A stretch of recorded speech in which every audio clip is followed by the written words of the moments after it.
شعیب کی امی کی بے چینی دیکھ کر اس کی دادی نے پوچھ ہی لیا کہ بیٹی کیوں بے چین ہو رہی ہو، مجھے بتاؤ کیا پریشانی ہے۔ امی، شعیب مغرب کی نماز پڑھنے مسجد گیا تھا، ابھی تک لوٹا نہیں ہے، اب تک اسے واپس آ جانا چاہیے تھا، مجھے پریشانی ہو رہی ہے، سوچ رہی ہوں کہ خود مسجد تک چکر لگا آؤں۔ بیٹا ابھی 10 منٹ اور انتظار کر لو، ممکن ہے آتا ہی ہو۔ شعیب کی دادی نے اس کی امی کو تسلی دیتے ہوئے کہا۔ اس دوران دروازے پر بیل بجی تو وہ سمجھ گئی کہ دروازے پر شعیب ہی ہے۔ وہ بھاگ کر گئی، نہ جانے انہیں کیوں بے چینی ہو رہی تھی، حالانکہ وہ ہر روز مغرب اور عشاء کی نماز مسجد پڑھنے جاتا تھا۔ گھر میں داخل ہوتے ہی ان پر سوالات کی بوچھار ہو گئی، اتنی دیر سے کہاں تھے، وغیرہ وغیرہ۔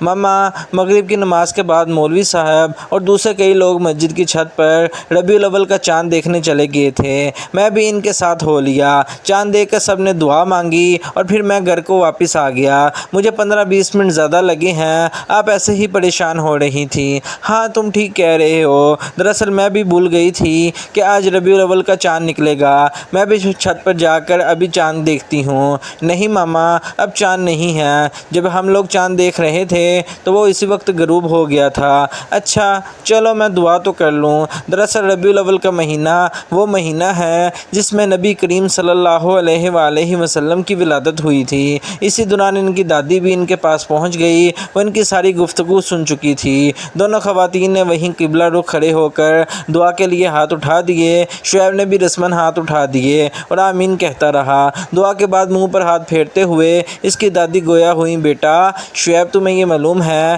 کہ ہمارے رسول کریم صلی اللہ علیہ وآلہ وسلم کی ولادت حضرت آدم علیہ السلام کے تقریباً 6000 سال بعد ہوئی تھی۔ اس وقت انسانوں میں اچھے اور برے کی تمیز کا احساس خاصاً بہتر ہو چکا تھا، مگر پھر بھی عرب کے لوگ بت پرستی میں لگے ہوئے تھے۔ ان کے اخلاق بھی بہت اچھے نہیں تھے، یہ لوگ چھوٹی چھوٹی اور درگزر کر دینے والی باتوں پر بھی لڑتے مرتے تھے۔ مثلاً ایک قبیلے کے لوگوں نے اپنے جانور کو دوسرے قبیلے کے جانوروں سے پہلے پانی کیوں پلا دیا، اسی بات پر ایسی جنگیں ہو رہی تھیں کہ دونوں طرف سے لوگ مر رہے تھے۔ یہ لوگ لڑکوں کی پیدائش پر تو بہت خوش ہوتے تھے، مگر کسی لڑکی کی پیدائش پر ان کے ہاں صرف ماتم بچ جایا کرتی تھی، اور اکثر لوگ تو بیٹی کو پیدا ہوتے ہی زمین میں دفن کر دیتے تھے، اور اس پر انہیں کوئی خوف یا شرمندگی بھی نہیں ہوتی تھی۔ خانہ کعبہ کے اندر سینکڑوں بت رکھے ہوئے تھے، اور یہ لوگ ایک اللہ کو چھوڑ کر ان بتوں پر چڑھاوے چڑھایا کرتے تھے۔ یمن کے ایک بادشاہ ابرہہ نے خانہ کعبہ کو ڈھانے کا ناپاک ارادہ کر لیا تھا، اور اپنے اس ارادے کو عملی شکل دینے کے لیے ہاتھیوں کا گول لے کر مکہ تک پہنچ گیا تھا، مگر اللہ تعالیٰ نے اس کے ناپاک ارادے ننھے منھے پرندوں کے ہاتھوں خاک میں ملا دیے۔ آپ صلی اللہ علیہ وآلہ وسلم کی ولادت اس عظیم سانحہ کے چند ماہ کے بعد ہوئی۔ کہا جاتا ہے کہ جب آپ صلی اللہ علیہ وآلہ وسلم کی پیدائش ہوئی تو اس وقت کئی ایسے واقعات بھی رونما ہوئے جو عام زندگی میں رونما نہیں ہوتے تھے۔ سیرت کی کتابوں میں لکھا ہے کہ آپ صلی اللہ علیہ وآلہ وسلم کی ولادت کے وقت آگ کی عبادت کرنے والوں کی کئی سالوں سے جلتی ہوئی آگ بجھ گئی۔ ایران کے شاہی محل میں زلزلہ آیا اور اس کے عظیم الشان مینار زمین بوس ہو گئے۔ آپ صلی اللہ علیہ وآلہ وسلم کے والد، جن کا نام حضرت عبداللہ تھا، اور وہ اپنے باپ حضرت عبدالمطلب کے 10ویں بیٹے تھے، آپ صلی اللہ علیہ وآلہ وسلم کی ولادت سے پہلے ہی فوت ہو چکے تھے۔ آپ صلی اللہ علیہ وآلہ وسلم کی ولادت کی خبر سن کر دادا حضرت عبدالمطلب خانہ کعبہ میں جا کر سجدہ ریز ہو گئے۔ آپ صلی اللہ علیہ وآلہ وسلم کے چچا عبدالمطلب نے اس خوشی میں اپنی لونڈی صوبیہ کو اپنا دودھ پلانے کا حکم دیا، اور اس خوشی میں اسے آزاد بھی کر دیا۔ رسول کریم صلی اللہ علیہ وآلہ وسلم کے نبوت کے اعلان کے بعد ابو لہب نے ہی آپ صلی اللہ علیہ وآلہ وسلم کی سب سے زیادہ مخالفت کی۔ بعد میں حضرت علیمہ سعدیہ آپ کو دودھ پلانے کے لیے اپنے گاؤں لے گئی۔ اس وقت عرب اور اس کے ارد گرد کے علاقوں میں امرا کا دستور یہی تھا کہ وہ اپنے بچوں کو دودھ پلانے کے لیے کسی صحت افزا مقام پر بھیج دیا کرتے تھے۔ حضرت علیمہ سعدیہ کا کہنا ہے کہ جب وہ آپ صلی اللہ علیہ وآلہ وسلم کو لے کر اپنے گاؤں کی طرف جا رہی تھی تو ان کی سواری جو پہلے بہت سست رفتاری سے چل رہی تھی سبک رفتاری سے چلنے لگی، اور اس نے ان کے پورے قافلے کو پیچھے چھوڑ دیا۔ اس وقت ان کا گاؤں قحط سالی کا شکار تھا، مگر آپ صلی اللہ علیہ وآلہ وسلم کے آ جانے سے وہاں بھی بہار آ گئی تھی۔ ان کی بکریاں جو کہ پہلے دودھ نہیں دے رہی تھیں پھر سے بھرپور طریقے سے دودھ دینے لگی۔ 2 سال تک وہ آپ صلی اللہ علیہ وآلہ وسلم کو دودھ پلاتی رہیں، اور آپ صلی اللہ علیہ وآلہ وسلم کی برکت سے ان کا اپنا بچہ بھی پیٹ بھر کر دودھ پیتا رہا۔ 2 سال کے بعد جب وہ آپ صلی اللہ علیہ وآلہ وسلم کو لے کر مکہ واپس آئیں تو آپ کی والدہ حضرت آمنہ رضی اللہ تعالیٰ عنہ نے انہیں انعام و اکرام سے نوازا۔ آپ صلی اللہ علیہ وآلہ وسلم کی عمر ابھی 6 سال ہوئی ہوگی کہ حضرت آمنہ رضی اللہ تعالیٰ عنہ وفات پا گئیں، تو آپ صلی اللہ علیہ وآلہ وسلم کی پرورش کی ذمہ داری آپ صلی اللہ علیہ وآلہ وسلم کے دادا حضرت عبد المطلب پر آ گئی۔ وہ بھی 2 برس بعد وفات پا گئے تو چچا حضرت ابو طالب رضی اللہ تعالیٰ عنہ نے یہ ذمہ اٹھا لیا۔ آپ صلی اللہ علیہ وآلہ وسلم کی جوانی بھی ایسی شاندار تھی کہ پورے عرب میں اس کی مثال نہیں ملتی۔ آپ صلی اللہ علیہ وآلہ وسلم کے اچھے اخلاق اور کردار ہر شخص ضمانت دیتا تھا، اسی لیے آپ صلی اللہ علیہ وآلہ وسلم کو صادقین امین کہا گیا۔ دادی جان اسی وقت جب کہ ہر طرف لوگ شرک یعنی بتوں کی عبادت کیا کرتے تھے تو ہمارے رسول صلی اللہ علیہ وآلہ وسلم پھر بھی ایک ہی اللہ کی عبادت کیا کرتے تھے۔ شعیب نے اپنی علمیت کا اظہار کرتے ہوئے کہا، ہاں تم بالکل ٹھیک کہہ رہے ہو۔ آپ صلی اللہ علیہ وآلہ وسلم بچپن اور جوانی میں بھی مناسب شرک سے اجتناب کرتے تھے۔ ایک مرتبہ جب کہ آپ صلی اللہ علیہ وآلہ وسلم کو ایک دیوی کے استحان پر لے گئے، وہ لوگ اپنی رسومات کرتے ہوئے مگر آپ صلی اللہ علیہ وآلہ وسلم نے ان کی تقلید میں کوئی بھی کام نہیں کیا۔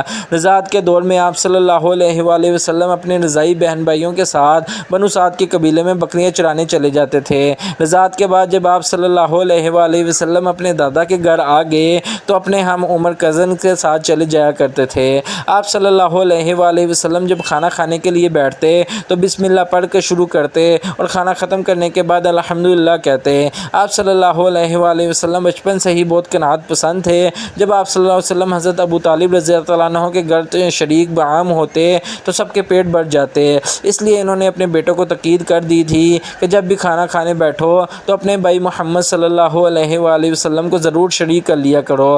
حضرت ابو طالب کا کہنا ہے کہ آپ صلی اللہ علیہ وآلہ وسلم بچپن سے ہی بہت سنجیدہ تھے، کبھی غلط بیانی سے کام نہیں لیا اور نہ ہی کبھی کسی کی عیب جوئی کی۔ آپ صلی اللہ علیہ وآلہ وسلم کی چچی ابو طالب کی بیوی فاطمہ بنت اسد بھی آپ صلی اللہ علیہ وآلہ وسلم کا بہت خیال رکھا کرتی تھی۔ آپ صلی اللہ علیہ وآلہ وسلم کے چچا حضرت حمزہ بن عبد المطلب رضی اللہ تعالیٰ عنہ آپ کے ہم عمر تھے، جبکہ دوسرے چچا عباس بن عبد المطلب آپ صلی اللہ علیہ وسلم سے 2 سال ہی بڑے تھے۔ آپ صلی اللہ علیہ وآلہ وسلم ان کے ساتھ مل کر فن حرب سیکھا کرتے تھے، یعنی جنگی ترتیب لیتے تھے۔ جب آپ صلی اللہ علیہ وآلہ وسلم کی عمر 12 برس ہوئی تو آپ صلی اللہ علیہ وآلہ وسلم اپنے چچا حضرت ابو طالب رضی اللہ تعالیٰ عنہ کے ساتھ تجارت کے غرض سے ملک شام کا سفر کیا۔ یہ تجارتی قافلہ کئی جگہوں پر پڑاؤ کرتا ہوا شام کے سرحدی شہر بصرہ میں ایک عیسائی عبادت گاہ کے سامنے پہنچا تو وہاں کے راہب بحیرہ نے حضرت ابو طالب رضی اللہ تعالیٰ عنہ سے کہا، تم لوگ گھاٹی کے اس جانب نمودار ہوئے تو کوئی بھی درخت یا پتھر ایسا نہ تھا جو سجدے کے لیے جھکا نہ ہو، اور ایسا کبھی پہلے کسی نبی کے ساتھ نہیں ہوا۔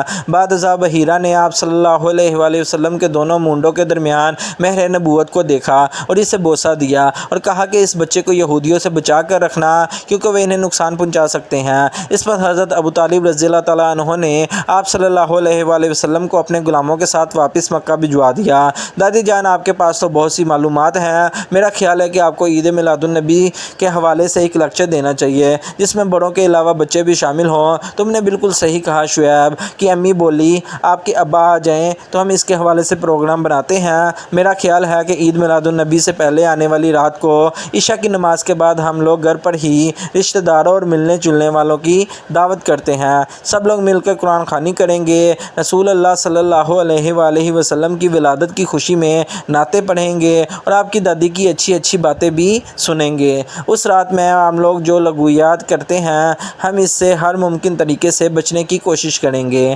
ماما آپ ٹھیک کہہ رہی ہیں، میں بھی اپنے دوستوں اور ان کے اہل خانہ کو مدعو کروں گا، وہ آ کر میری دادی کی زبانی اچھی اچھی باتیں سنیں، لغویات سے بچیں اور آپ کا تیار کردہ مزے مزے کا کھانا بھی کھائیں۔ امید ہے ویڈیو آپ کو بہت پسند آئی ہوگی۔ ویڈیو پسند آئے تو چینل کو سبسکرائب کرنا مت بھولیے گا اور بیل آئیکن کو ضرور دبائیے گا تاکہ مزید آنے والی ڈیلی ویڈیوز آپ کو بر وقت ملتی رہیں، اور ہمارے سوشل میڈیا کے پیجز جو کہ اسی نام سے ہیں، ہنی اسٹوریز ٹی وی کے نام سے، اس کو ضرور لائک کیجیے گا۔ ہر جگہ پہ ہیں، ٹک ٹاک، فیس بک، انسٹاگرام، اسنیک ویڈیو، لائکی پہ، اور ویڈیو پسند آئے تو ویڈیو کو زیادہ سے زیادہ شیئر کیجیے گا اپنے فرینڈس اور فیملی ممبرس میں۔ ملتے ہیں کل ایک نئی ویڈیو کے ساتھ، تب تک کے لیے اپنا بہت سارا خیال رکھیے گا اور مجھے دعاؤں میں ضرور یاد رکھیے گا۔ اللہ آپ کا حامی و ناصر ہو۔ اللہ حافظ۔